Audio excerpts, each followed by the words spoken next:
আমি রাত্র 12টা পর্যন্ত এই জায়গায় ছিলাম।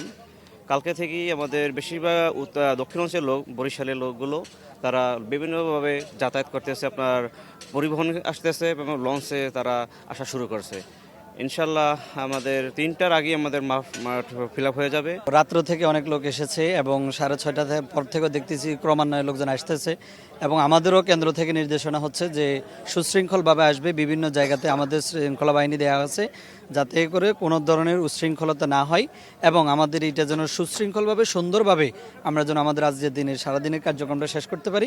এক্ষেত্রে শুধুমাত্র বাংলাদেশ ইসলামী ছাত্র শিবির নয়, সকল অঙ্গ সংগঠনগুলো সহ সকল সংগঠনের সহযোগিতায় আমার বিশ্বাস আজকের এই কর্মসূচি আমরা সুন্দরভাবে সফল করতে পারবো ইনশাআল্লাহ। পৃথিবীর ইতিহাসের নিকৃষ্টতম গণহত্যা চলছে। এটার কারণে সারা পৃথিবীর মানুষ যারা মানবতার পক্ষে, তারা সবাই কষ্ট পেয়েছে, ব্যথা পেয়েছে। আর বিশেষ করে মুসলিম যারা, হাদিসে আসছে এক মুসলিম অপর মুসলিমের জন্য ভাই, এবং কাজাসাদিন ওয়াহেদ, সারা দুনিয়ার মুসলমান এক শরীরের মতো। তো স্বাভাবিক গাজ্জায় এই শতাব্দীর না মানবতার ইতিহাসের নিকৃষ্ট যে গণহত্যা, এটার পক্ষে মানুষ ব্যথিত হচ্ছে। মানুষ তার প্রতিবাদ এটা প্রকাশ করার সুযোগ পাচ্ছে না, যেহেতু আজকে এখানে বাংলাদেশের সব মতপথের একটা আহ্বানে এটা আহ্বান করা হয়েছে।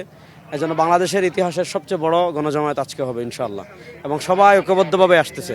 যারা আসবেন তাদের কাছে আমাদের যে আহ্বান থাকবে সেটা হলো, আজকের এই আয়োজনে আমরা প্রত্যেকেই আয়োজক, প্রত্যেকেই স্বেচ্ছাসেবক।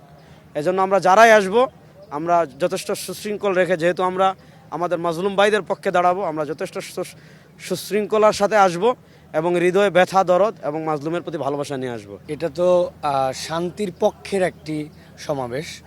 যারা পুরো পৃথিবীব্যাপী অশান্তি তৈরি করছে, মানবতার বিপক্ষে দাঁড়াচ্ছে, আজকে মানবতাকে, মানুষকে পাখির মতো আকাশে বোমা মেরে উড়িয়ে দিচ্ছে, তাদের এই ধৃষ্টতাপূর্ণ মানব ইতিহাসের সবচেয়ে অসভ্য আচরণের বিপক্ষে সবচেয়ে সুসভ্য পদ্ধতিতে, সুশৃঙ্খল পদ্ধতিতে প্রতিবাদের জন্য আজকের আয়োজন।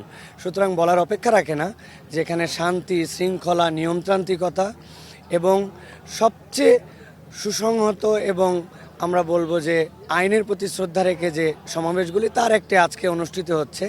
এবং এই ক্ষেত্রে বাংলাদেশের ইতিহাসে, আমরা তো বয়সের দিক দিয়ে বাংলাদেশের স্বাধীনতার পরে আমাদের বয়স, সেই হিসাবে সকল মত পথ দলের সব মানুষের সম্মেলনে এরকম কোনো সমাবেশ ইতিপূর্বে হয়েছে কিনা আমরা আমাদের বয়সে দেখি নাই। সবার প্রতি অনুরোধ করবো যারা আসবেন সবাই যেন আমাদের যে এই মার্চ পর গাজা যে নিয়ম নীতি বলা আছে সে অনুযায়ী আমরা মেনটেন করি, প্রত্যেকে যেন দায়িত্বশীলতা অবলম্বন করি, দায়িত্বশীলতা পালন করি।